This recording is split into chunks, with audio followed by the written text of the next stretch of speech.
Matapos ang mahigit 2 buwan ng pagkawala, muling nasilayan sina MC Moa at Lassie Marquez sa It's Showtime nitong Huwebes, August 21.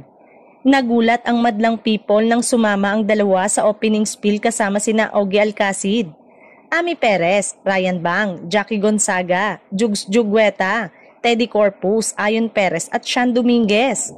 Masigabong hiyawan ang sinalubong kina MC at Lassie na agad ding kinumusta ni Vice Ganda sa isang game segment ng programa.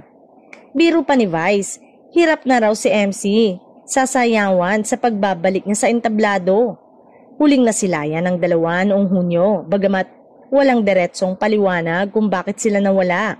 Lumutang ang espekulasyong umano'y tampuhan kay Vice Ganda matapos ang vlog kung saan kwenestyon nito ang ugali ni MC sa kanilang Palawan trip.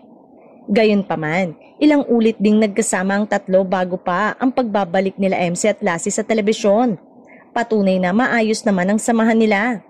Samantala, marami naman ang nagkomento na baka may umiyak na ang tinutukoy ay ang kolumnista na si Christopher Min.